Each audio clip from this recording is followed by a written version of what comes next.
કર્ણાટકના પૂર્વ રાજ્યપાલ વજુભાઈ વાળા આપણી સાથે જોડાયા છે। વજુભાઈ, ફિર એક બાર મોદી સરકાર।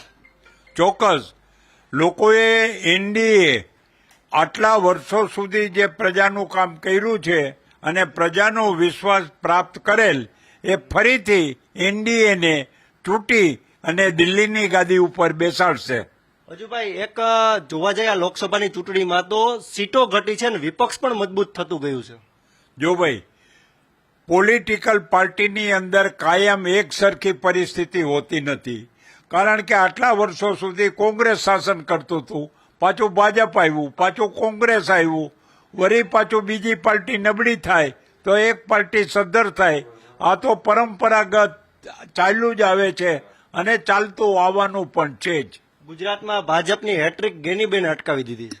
જો ભાઈ, આ તો એક નગણ્ય વાત છે।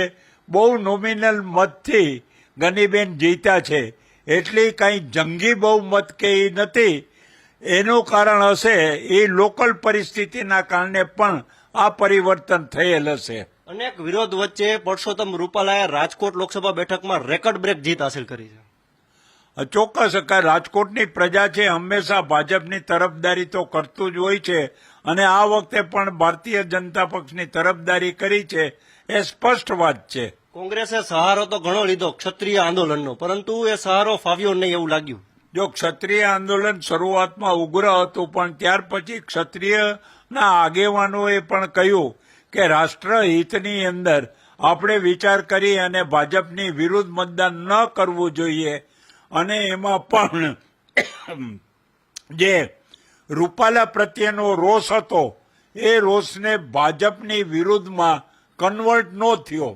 વજુભાઈ, હવે શું ઈચ્છે છે? ભારતને કઈ દિશા તરફ જોવા ઈચ્છે છે? જો ભાજપને આ છેલ્લા 10 વર્ષની અંદર જે પ્રગતિ કરી છે એ આવતા 5 વર્ષની અંદર જે ભાજપે અને એનડીએના લોકોને આપેલો વિશ્વાસ છે એ વિશ્વાસ પરિપૂર્ણ કરવા માટે થઈને મેનિફેસ્ટોમાં આપેલા તમામ વચનો પૂર્ણ કરે એ જ લોકોની અપેક્ષા હોઈ શકે।